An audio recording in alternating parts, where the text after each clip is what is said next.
Ocala's information station, 1370 WOCA. Ocala!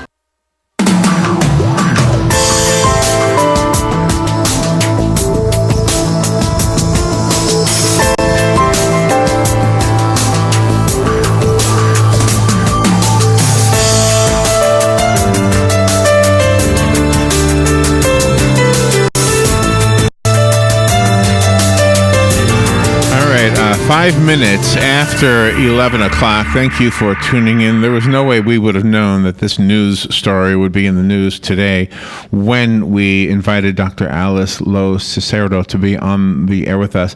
I hope I said her name correctly. She's going to correct me just a second. Robin told me how to say it, and I forgot already. Dr. LoCicero, maybe that's how you say it, is a clinical and research psychologist. She's the co-founder of the Society for Terrorism Research. She's a member of the core faculty at the Center for Multicultural Training in Psychology at Boston Medical Center. She provides crisis intervention and psychological first aid to survivors and family members of mass disasters. And you can imagine if she's in Boston, she probably had something to do with the aftermath of the Boston Marathon bombers attack.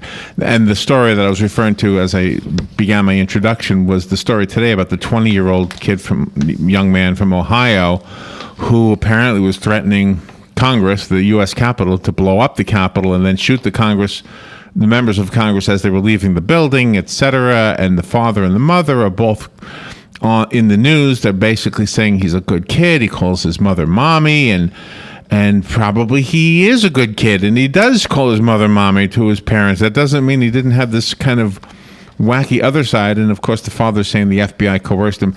That's not what I wanted to focus on, because how would we know at this point? But Dr. Alice LoCicero probably has some ideas about if, indeed, he did turn from what is normally a good kid into a bad kid. What happened? She's written a book. It's called Why Good Kids Turn into Deadly Terrorists. How timely could this be? It couldn't be any more timely. Dr. Alice LoCicero, am I saying your name correctly, first of all? You are. Thanks, Larry. That's great. Alice, please call me Alice. And I appreciate so much your having me on. And I think I just want to make a quick note on something you said. You know, the parents of the young man that you're talking about reacted with disbelief. And that is so common. You know, people react with disbelief. How could this person that I've known for so many years do this horrible thing? And that's, of course, what we're trying to understand. And how heartbreaking is it? I mean, I'm a parent. Robin has 2 children, and in our cases, they're both, all 3 of them are adults, and my son is the youngest of the 3. He's 28. Mm-hmm. So it would be so heartbreaking to find out that your child broke the law in any way, absolutely, let alone terrorism. Right, I agree. It would be, and that's why my mission is prevention. And I think parents play an enormous role, and so do other people who care about kids, in the idea of prevention. And we'll talk about that. I'm sitting here at Boston Medical Center, and you're so right. Here at the center, we provided a lot of care immediately in the aftermath of the marathon bombing, and ongoing support and care for victims, survivors, family members. And it's ongoing. It's going to be ongoing for a long time. The results are really staggering. And yes, that's certainly one of the reasons why this became a mission for me, is we can help people, and it's great. I think Boston did an exemplary job, and the next step is preventing the next one from happening. So can I tell you an observation that I had, and I'm not saying this is everybody, but when we look at the news, and there was a news story yesterday or so about this video with this young boy who assassinated two of the spies. Okay. Mm-hmm. And I looked at that, and I thought, how horrible is that? And then you think back to families you've known, I've known, and you know that they tell their little boy, or their little girl, they teach them how to be prejudiced. They teach them that we don't like these people because they are. It didn't happen in my family or Robin's family, but you've been witness to this. I've seen it. Mm-hmm. Yeah. So I want to be. It's almost the same thing. I want to be careful here, because a lot of kids who become violent around the world are threatened, they're kidnapped, they're forced, they're told that if you don't do this, we'll kill your family. And so we have to be careful. We don't know why that child, that particular, or any particular child engages in that. And there's some pretty terrible horror stories that I've heard from people from around the world who have been in those situations where they've been forced, kidnapped, raised to be bombers, etc. So we don't know about that person, but yeah, I agree. We want our kids to do the right stuff and have a meaningful life. It's distressing when we see little kids or even bigger kids or even grown-ups engaging in violence instead. Do we do it as a society? I mean, I know you're going to talk about the individual's family's effect on a child. What about us as a society? Do we put out movies and video games, etc., that may be causing more harm than good? We just, finally, I think there is a consensus in the literature, but that there is some bad effect from these videos and violent TV shows. But it's not so enormous that we could blame it in particular somebody would have to be pretty vulnerable. As you can see, most people watch that stuff or engage in those games and don't go out and do something terrible. Right. So it has to be somebody who's pretty vulnerable. But we do know that it does have some effect. I think that maybe more important is that we have kids who are vulnerable, and we have people who are willing to take advantage of that vulnerability and to, you could call it persuade, you could call it seduce, you could call it be a predator, you could call it recruit, any word you want to use, but who can somehow convince vulnerable kids who mean well, who, they think they're doing something good, they'd be convinced that they're doing something good for their cause by doing something that's violent, killing people, and often going to lead to their own death. And that's the thing we need to prevent. And it's not specific to Islam. I worked in Sri Lanka, which the deadliest, really the most notorious and deadliest terrorist group was the Tamil Tigers in Sri Lanka. They're no longer a force to contend with, but at the time during their 25-year civil war, they did some pretty horrible stuff. And so many of the kids in that situation were kidnapped, or their parents were told, you have to send one of your children to be part of the fighting force. Horrible situations. And so at some point, though, some kids volunteered, and the reasons they volunteered had to do with their own vulnerability and their own belief that somehow they were helping a cause. And now, on the other hand, you've got all the good people involved that aren't going to harm anybody. And now there was a news story this morning how the U.S. government is trying to dissuade authors from writing about, food, putting pork in their book, sausages, things like that, because they're afraid they're going to offend somebody of another culture. And I think that's taking things a step too far. So you're saying this sort of political correctness feeling or idea yes, exactly. might be a little too extreme. Exactly. Yeah, I think we do have to strike some kind of a balance, obviously, and look at really the important stuff, not the stuff that's not so important. The political correctness stuff is small potatoes compared to what we're talking about here. Exactly. Dr. Alice LoCicero is on the phone, and her book is called Why Good Kids Turn into Deadly Terrorists. And in fact, that is the website. I just went to it. Why Good Kids Turn into Deadly Terrorists.com. The subtitle is Deconstructing the Accused Boston Marathon Bombers and Others Like Them. So in deconstructing them, do you analyze what path they took, and what did you discover? Well, we looked at the missing dimension often when we talk about these things is history.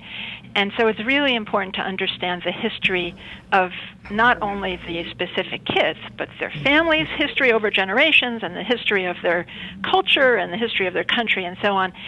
And some of this is really hard to even think about or read about. If you look at the history of Chechnya, and these young men, the accused Boston Marathon bombers, are of ethnic Chechen descent. They did not live in Chechnya. They never lived in Chechnya, but their family, their father's family, was Chechen, and they had an interest in their Chechen ethnic background.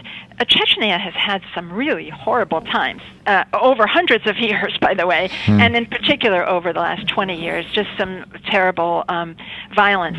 And the family had a great deal of trauma and so on in their past. And that trauma does carry forward over generations. This is something that psychologists are quite sure of at this point. It's been a fairly recent development to try to understand that.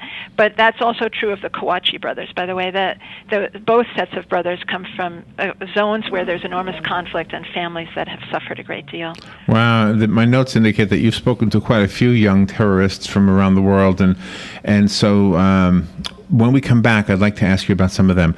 We do need to take a little break. We'll be right back. Fascinating conversation. FWC.com. Safe boating is no accident. For today, clouds and limited sun, highs generally in the 60s. It'll be cloudy tonight with a couple of showers, lows anywhere from 47 to 51. Clouds giving way to some sunshine tomorrow, high 61 to 65. For Saturday, sunny to partly cloudy, but there may be a shower along the coast, the high 69 to 73.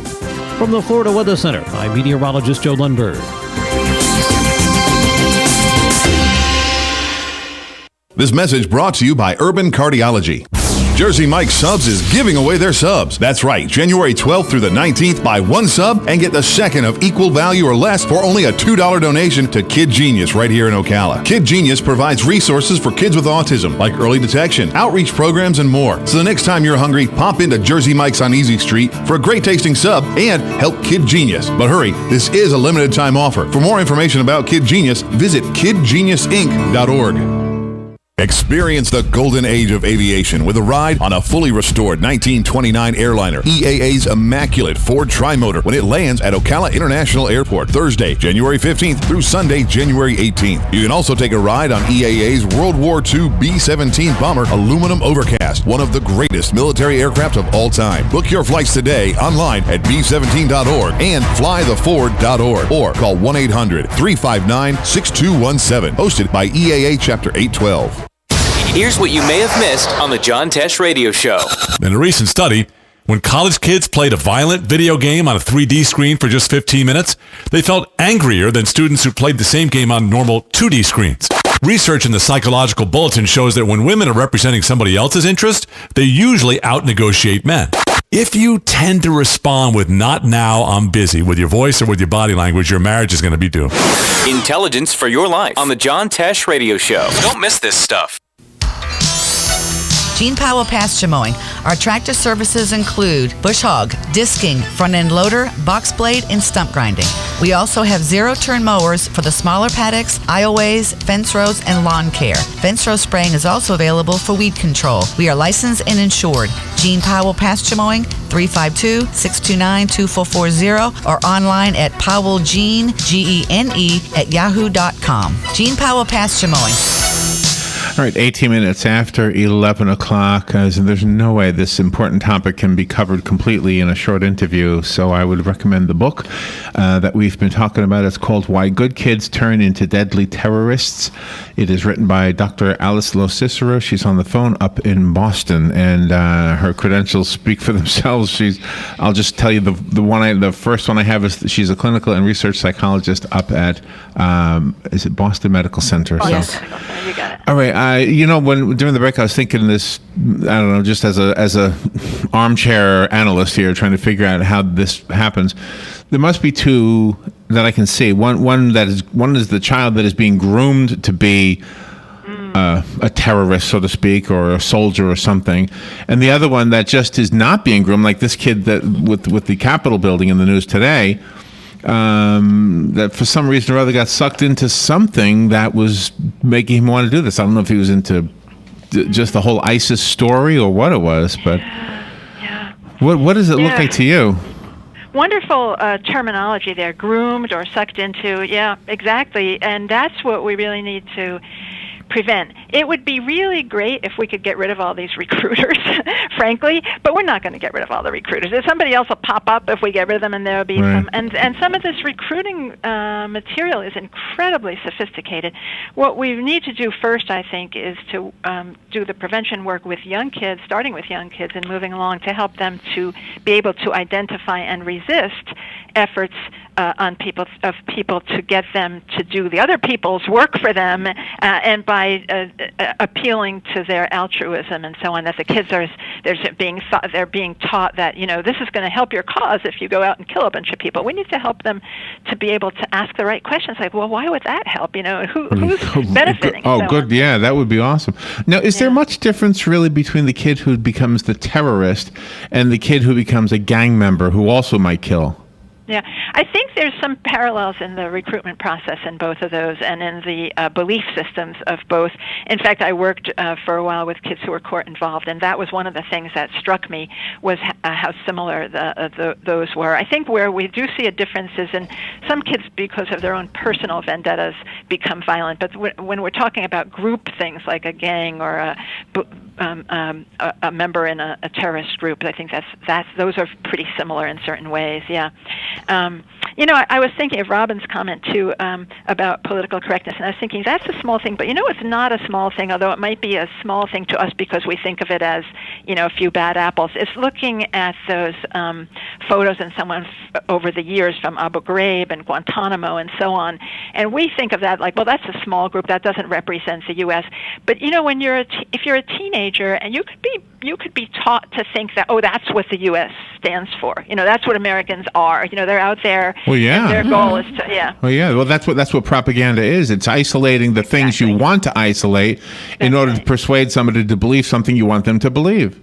Exactly. That's what we are very good at doing, and we're very good at doing it for the positive. I mean, we do it here all the time, and we show the best parts of town so that the Chamber of Commerce can get new people to live here. Right. Exactly.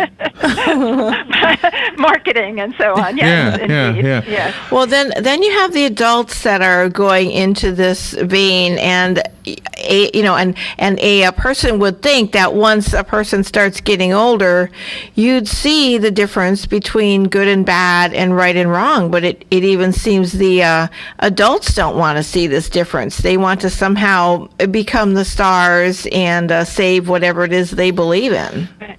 So we have two things I want to mention about that. So psychologists now believe, and you've probably read about this, that people's brains don't fully develop till 25. So we're really thinking about kids, including kids up to the early 20s, even though we would think of them as adults. Yeah. The UN thinks of them as adults, over 18 is an adult, but they may not be thinking like an adult. The other thing is, when we're looking at older people beyond that, we have to ask a couple of questions. Are they, in fact, some of them are thinking that they're doing something altruistic for a cause, or in other cases, they're really not. They don't really care too much about the cause. They care about power, about money, and so on. And I think that's true of some of the recruiters, and it's true of some of the older people who are engaged in these things. But yeah, I mean, fame, so I think ISIS, unfortunately, very sadly, has gotten an awful lot of press. Right. I like to think of them as the un-Islamic non-state. They've gotten a huge amount of press. Right. And the kid Tsarnaev, I never know how to pronounce his name. Tsarnaev, I say it. Yeah. Thank you. But he, was on Rolling Stone, the cover of Rolling Stone, which was a stupid move on Rolling Stone's part. Exactly. I think, because they lost me as a customer. So me too. I just didn't understand why you would glorify somebody who has done something so horrendous. I'm not sure I caught quite what you said. What was the glorifying part? That he was on that cover? The Rolling Stone magazine. Yeah, the Rolling Stone. Put him on the cover of the magazine. Yeah. I don't know what they were thinking, but they lost me as a customer. Right. Because why would you? This magazine is known for the magazine that, I'm not saying everybody should be glorified on the cover of a magazine because they're just usually just rock and roll stars or whatever. But they're usually in show business. That's what they want. They're working toward fame. Not I don't know. A lot of people would just say, well, that was a pretty bad judgment on their part. That photo, by the way, had appeared in the press before it was on the Rolling Stone, and they might have not realized what an uproar it would cause. The sad thing to me is that the article in the Rolling Stone was pretty good, but hardly anybody read it because they were so mad about the cover. Yeah. The article was by Janet Reitman, and she was interviewing kids who had actually known the Tsarnaev brothers, and she did a fabulous job, and we really got a lot of insight from that article. But unfortunately, a lot of people missed the article because the Rolling Stone made what probably turned out to be a judgment error in putting that particular picture on the front cover. There are a million pictures they could have chosen from. When we look at the footage of the Nazis, I often ask myself, how is it that so many people agreed to do these horrendous things under the guidance of one warped mind? How did he convince all those people to just? I mean, when you said you want to convince the child who's being told, okay, when you kill, it's going to further our cause. Well, you want him to ask the question, how? How is it going to further our cause? Every one of those Nazis should have said that same thing. How is this going to further our cause? Yeah. But they didn't.